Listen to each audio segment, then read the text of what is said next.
اعوذ باللہ من الشیطان الرجیم، بسم اللہ الرحمن الرحیم۔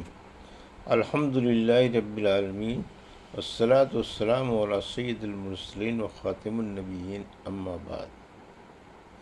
صحیح بخاری، باب کتاب الہبہ و فضلہا و تعریض علیہا، حدیث نمبر 2419۔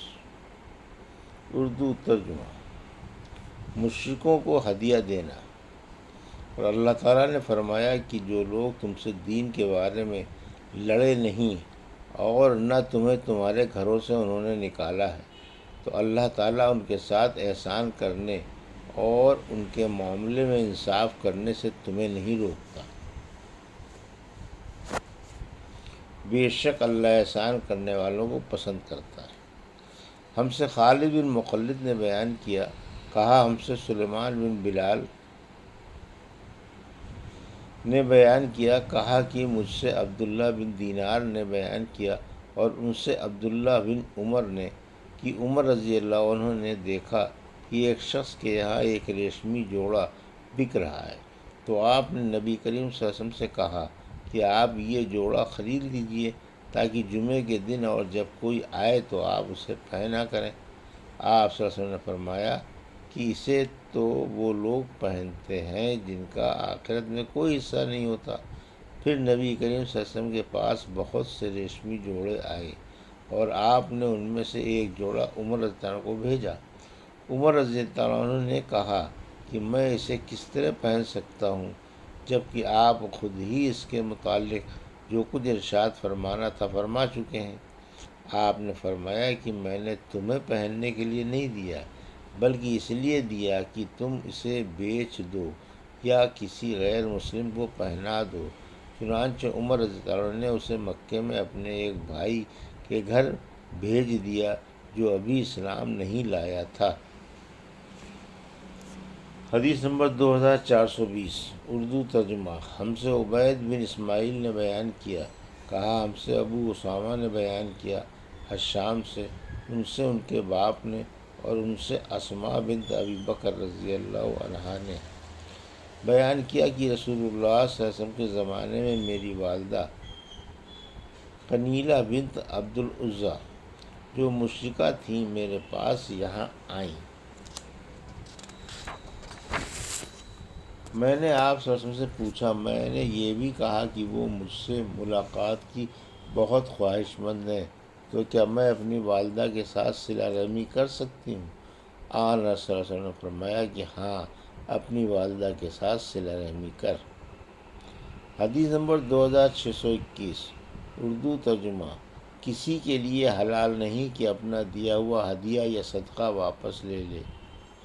ہم سے مسلم بن ابراہیم نے بیان کیا، کہا ہم سے حشام اور شعبہ نے بیان کیا، انہوں نے کہا ہم سے قتادہ نے بیان کیا سعید بن مسیب سے، اور ان سے عبداللہ بن عباس رضی اللہ عنہ نے بیان کیا کہ نبی کریم صلی اللہ علیہ وسلم نے فرمایا، اپنا دیا ہوا ہدیہ واپس لینے والا ایسا ہے جیسے اپنی کی ہوئی قے کا چاٹنے والا۔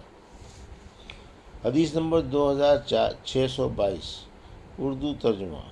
ہم سے عبد الرحمن بن مبارک نے بیان کیا، کہا ہم سے عبد الوارث نے بیان کیا، کہا کہ ہم سے ایوب نے بیان کیا کہ اکرمہ سے، اور ان سے عبداللہ بن عباس رضی اللہ عنہ نے بیان کیا کہ نبی کریم صلی اللہ علیہ وسلم نے فرمایا، ہم مسلمانوں کو بری مثال نہ اختیار کرنی چاہیے۔ اس شخص کی سی جو اپنا دیا ہوا ہدیہ واپس لے لے، وہ اس کتے کی طرح ہے جو اپنی قے خود چاٹتا ہے۔ حدیث نمبر 2623۔ اردو ترجمہ۔ ہم سے یحییٰ بن قزع نے بیان کیا، کہا ہم سے امام مالک نے بیان کیا زید بن اسلم سے، ان سے ان کے باپ نے کہ انہوں نے عمر بن خطاب رضی اللہ عنہ سے سنا، آپ نے فرمایا کہ میں نے ایک گھوڑا اللہ کے راستے میں جہاد کے لیے ایک شخص کو دیا، جسے میں نے وہ گھوڑا دیا تھا اس نے اسے دبلا کر دیا، اس لیے میرا ارادہ ہوا کہ اس سے اپنا وہ گھوڑا خرید لوں۔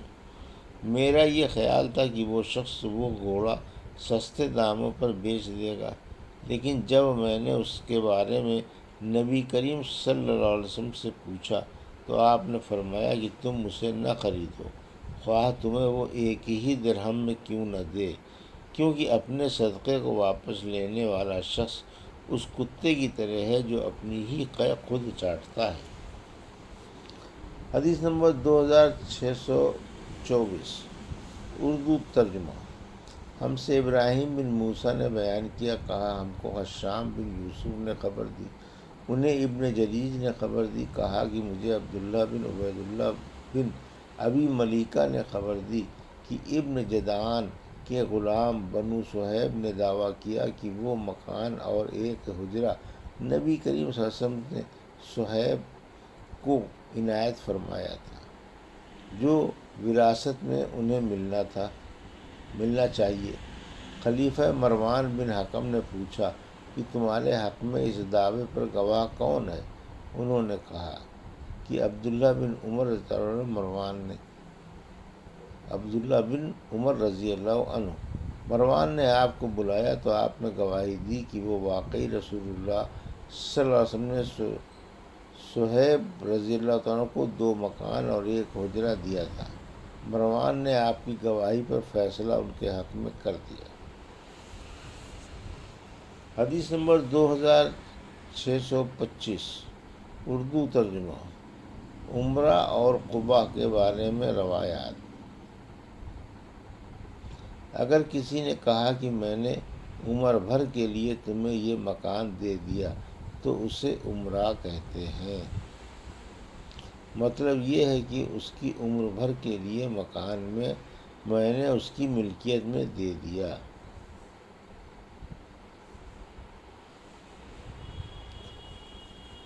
ہم سے ابو نعیم نے بیان کیا، ان سے شیبان نے بیان کیا، ان سے ابو سلمہ نے اور ان سے جابر رضی اللہ عنہ نے بیان کیا کہ رسول اللہ صلی اللہ علیہ وسلم نے عمرہ کے متعلق فیصلہ کیا تھا کہ وہ اس کا ہو جاتا ہے جسے ہبہ کیا گیا ہو۔ حدیث نمبر 2626، اردو ترجمہ۔ ہم سے حفص بن عمر نے بیان کیا، کہا ہم سے حمام نے بیان کیا، ان سے قتادہ نے بیان کیا، ان سے نضر بن انس نے بیان کیا، ان سے بشیر بن نہیک نے اور ان سے ابو ہریرہ رضی اللہ عنہ نے کہ نبی کریم صلی اللہ علیہ وسلم نے فرمایا عمرہ جائز ہے، اور عطا نے کہا کہ مجھ سے جابر رضی اللہ عنہ نے نبی کریم صلی اللہ علیہ وسلم سے اسی طرح بیان کیا۔ یہ تھی صحیح بخاری باب کتاب الہبہ و فضلہا و تعریض علیہا کی حدیث نمبر 2619 سے 2626 کا اردو ترجمہ جو ابھی آپ نے سماعت فرمایا۔ اللہ سے دعا ہے کہ اللہ میں ان حدیثوں کی صحیح سمجھ عطا فرما اور ان پر عمل کرنے کی توفیق عطا فرما، آمین یا رب العالمین۔